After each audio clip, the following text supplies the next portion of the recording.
What's going on, Geeks and Gamers? This is Ryan with RK Outpost and geeksandgamers.com.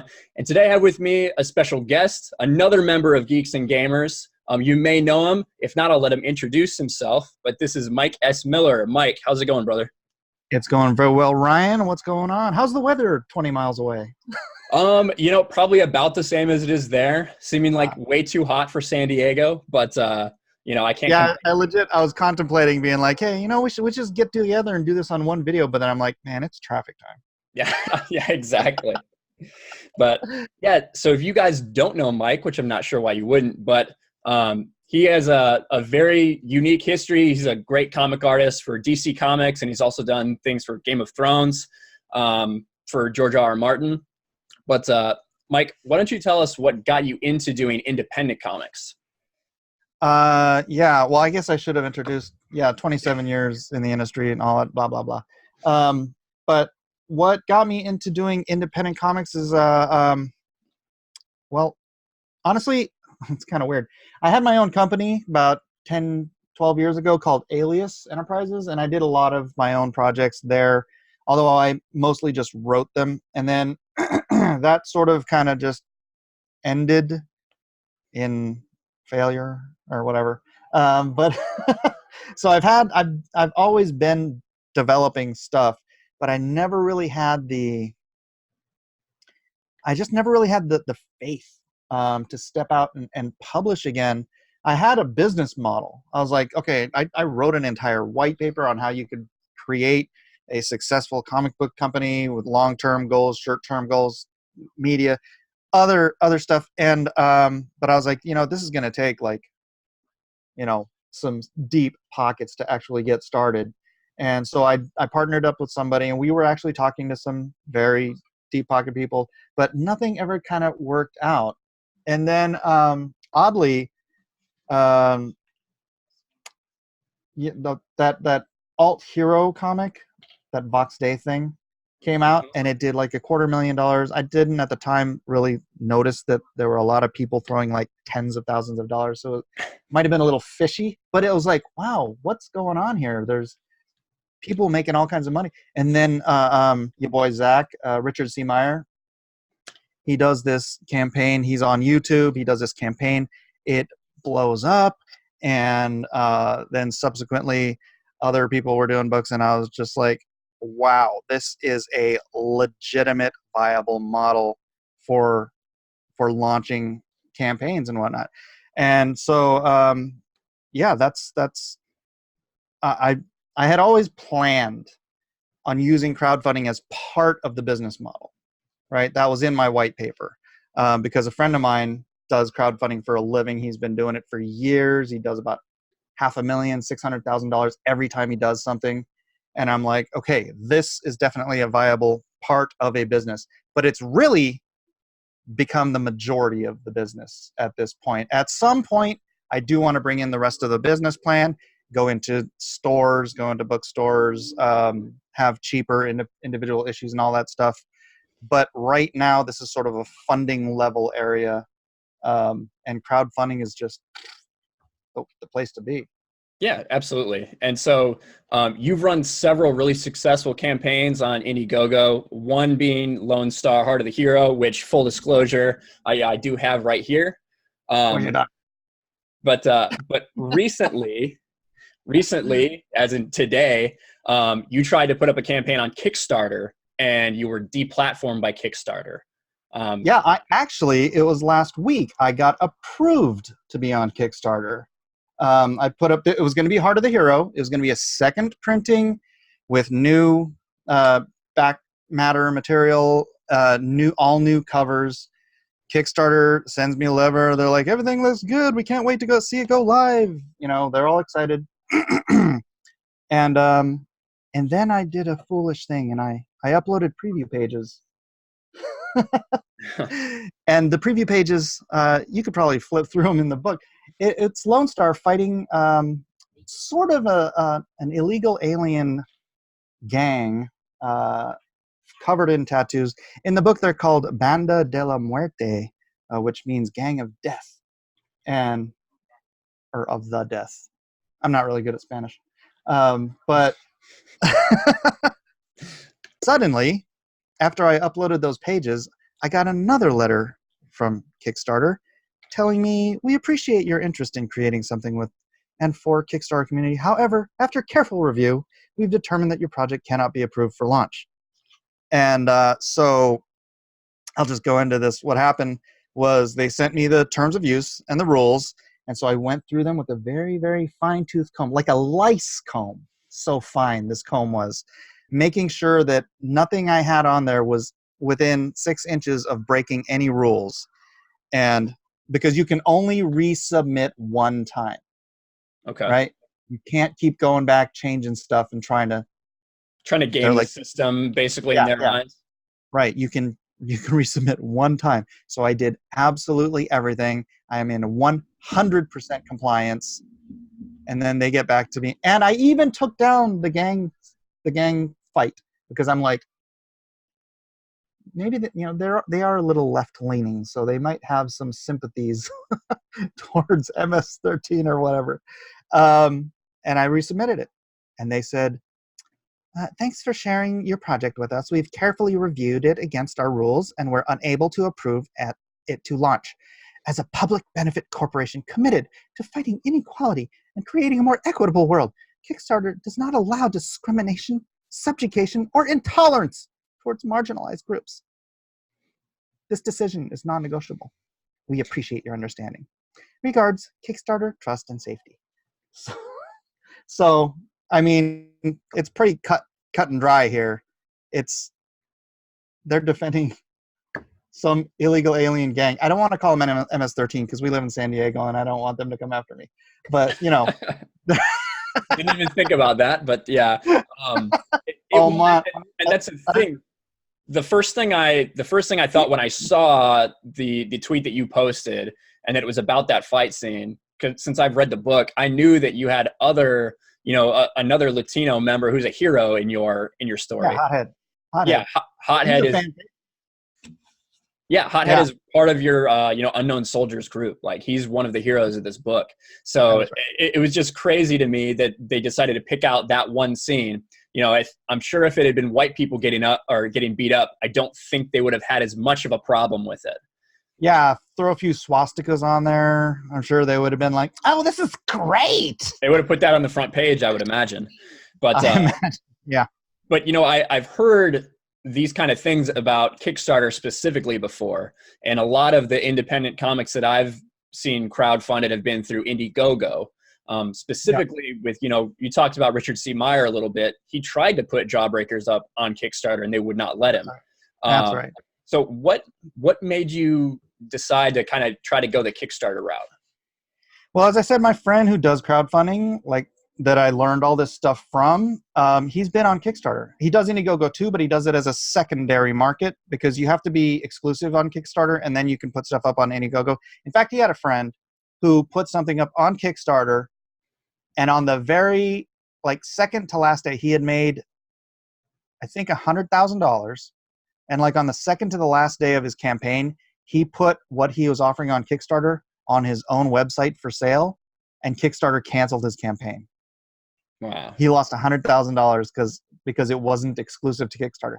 But anyways, that's not the point. He was telling me how, Kickstarter, when you spend ad money on I spend ad money on Facebook to try to get people to my Indiegogo. And he's like, we do the same ads, Kickstarter and Indiegogo, and he gets a 4 times the return advertising for Kickstarter than he does. So if I'm putting $100 in and I'm getting $200 back on Indiegogo, that would be $800 on Kickstarter, because Kickstarter's the Coca-Cola, right? Everybody knows Kickstarter. They're like, Indiegogo? What's that? I had somebody read Indiegogo and they say, is that a San Diego company? And I looked, I'm like, wow, Diego is literally in the middle of this word. I never even noticed it before. Yeah. But in the case of being a business person, being a publisher, you don't leave money on the table, right? You don't say, well, I'll sell in Walmart, but I'm not going to sell at Target. There's people that go to Target. There's people that go to Walmart.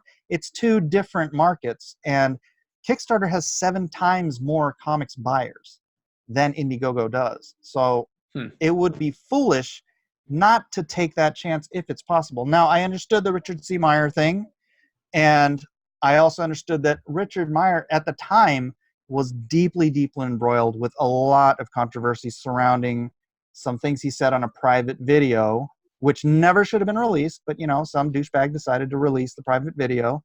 And then, it got out there into the wide open world, and people were just coming down on him like a ton of bricks. And I'm like, well, maybe that has to do with why he was banned. And it wasn't just because he's right-wing, or actually, I don't even know how far right-wing. I don't even listen to his politics. It's just about comics, right? So maybe that is a single issue, that won't have anything to do with the broader market. And no one has really tested it since then. And I'm like, what the heck? Let's find out. And then when the first email came in and they're like, welcome aboard, I'm like, okay, well, it's not, just a blanket anti-conservative thing, right? So because, I am who I am. People know who I am.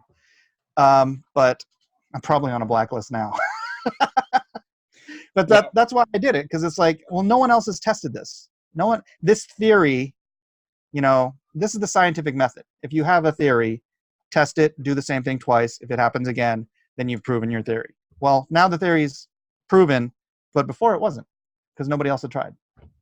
Right. And, that I guess that is true. That's kind of the only place that I've heard about Kickstarter. I've just heard that they are much more kind of like they said, I have it pulled up as well, as public benefit corporation committed to fighting inequality and creating a more equitable world. So they're not just about providing a platform. I didn't see that on the front page of Kickstarter when I submitted. Right. This is apparently not their boilerplate, but just something they bring up when they want to ban somebody from their site. Yeah, and we're seeing this with more and more platforms today. It's not necessarily about letting everyone speak. It's about getting the message that these companies or corporations want out there. And so that it definitely looks like that's what Kickstarter is doing. Because, like I said, I looked through your book again after I saw that happen, and I don't understand how anyone could imagine discrimination, subjugation, or intolerance towards marginalized groups. It's a pretty diverse book, really. When you think about it. It is. I've got a Native American hero. I've got he's Hispanic. I haven't said what particular nationality Hothead is, but yeah, I've got. I don't worry about that stuff. Right. I live in San Diego. This is the United Colors of Benetton. I grew up in California. This is just the world to me, is like every color under the sun. This ain't Kansas, this ain't Portland, Oregon. I don't know if you've ever been to Portland, but I see white people. It's weird. Portland is like, it's like 96% white people. It's like anywhere. Not to break us all down on what colors we are, but when you hear the name Mike S. Miller, you might not necessarily think of your heritage, but right. You're not a white guy, right? Yeah. I'm half Japanese. My mother's Japanese. I'm not a fake Asian. I'm a legit, real, actual Asian. But I don't even think about that. I've never thought about it, because, like I said, it's like, man, I just went to my high school reunion. It's like, it is what it is. People are people, so why should it be? You and I should get along so awfully. It's terrible. Sorry, I had to go there. Oh, that's all right. But yeah, that's where we're at. And so it seems to be getting an awful lot of attention from one tweet I put out. So we'll see where it goes from here. But yeah. So what kind of you put that tweet out? It has got a lot of traction. I assume that you're going to keep doing the stuff that you're doing on Indiegogo like you were before, and keep putting out books. But as far as this instance, kind of what are you hoping? What are you hoping comes out of it? Are you hoping to get some attention and people realize what Kickstarter's doing? Yeah. I mean, you know what? If they wanna step on the little guy, because they are the huge tech company, and they want to force an agenda on a marketplace by stepping on some little guy who makes a couple $100,000 a year or whatever, then yeah, if this can garner the kind of attention that'll hurt their business, I mean, I'm not a revenge guy, but let the chips fall where they may. That's I'm perfectly happy to see them get their comeuppance. I don't have to do anything to come up their comeuppance, but yeah, it's kind of taking on a life of its own at this point, and I'm okay with that. Yeah, I agree with you. In this era of, cancel culture for whatever reason, I do think it's good when we see corporations doing this and clearly kind of unfairly targeting your book for something like that. I think it's good to get it out there, to let more people know about it, so then they have that knowledge to make the decision for themselves. That's right. Yeah, I've gone through that tweet, and a whole bunch of people are like, I'm never buying anything on Kickstarter again, which sucks because it's a platform. They're treating it like it's not a platform because they want to control it. But it's a platform, and there are good people on that platform with selling good products. And Kickstarter is going to screw those people because of their identity politics garbage, right? That's so unprofessional. I don't understand how I don't know. It's just beyond my mindset. I think people should behave professionally and reasonably, and not try to, if you're in a business situation like this, not try to force your political identity onto everybody, because all those individual people are individual businesses. They don't work for Kickstarter, right? If you've got a company and you're like, well, I only want people who agree with me to work for me, that's one thing. These people don't work for you, right? It's just like what YouTube is doing to Crowder and everybody, all the conservatives on YouTube. It's like, it was funny because the argument before this for me was people are like, why are you going to Kickstarter? Kickstarter doesn't like conservatives. I'm like, why are you on YouTube? Why are you on Twitter? Why are you on Facebook? All of these giant tech companies hate conservatives and are doing everything they can to throttle the conservative point of view, right? So why single out Kickstarter as the one out of everything else you're on that you're not going to use? And I'm like, that's fair. It doesn't seem reasonable. And if my friend's book is on Kickstarter, I'm going to back it. I'll bite my tongue and do it because it's my friend. I'm not going to punish my friend because Kickstarter is a bunch of douche nozzles, There you go. Yeah, and I think it's just good to get the information out there, kind of let everybody make their own decisions, whether they're a creator, whether they're a supporter, whatever. But Mike, I appreciate you coming on with me and talking about this a little bit so we can help, get the word out and let people know kind of what's going on with you and Kickstarter. But absolutely. Where can people check you out, and what do you got upcoming that you'd like to plug, and what are we going to see? I am going to be moving my Kickstarter to Indiegogo. I got clearance today for Indiegogo, so I'll be launching that on Indiegogo. Although currently I do have Lonestar 2 on Indiegogo, so you can just go to lonestarcomic.com and it'll take you right to my Indiegogo, and then I'll probably transfer it over to the next one once that one gets going as well. Again, I'm the second issue in. I'm 31 pages into it, so it shouldn't be long now. And then also blacklistuniverse.com will take you right to my YouTube channel. So, all right, there we go. Mm-hmm. Well, I appreciate you coming on, man. Looking to see more great things from the future. I'm looking forward to Soul of the Soldier and whatever comes next. But, looking forward to hanging out, bro. Awesome, man. But thanks, guys, for listening. Make sure you smash the like button, subscribe, hit the bell for notifications, and we'll talk to you guys later. Hey everyone, it's Jeremy from geeksandgamers.com, and if you're a fan of Geeks and Gamers, please go to our website, visit our merchandise store. We have t-shirts, hoodies, hats, beanies, tank tops, and in the very near future, we're going to have many more products for you to choose from. So thank you for the support. We appreciate it. You guys have a great day, and we will talk to you later.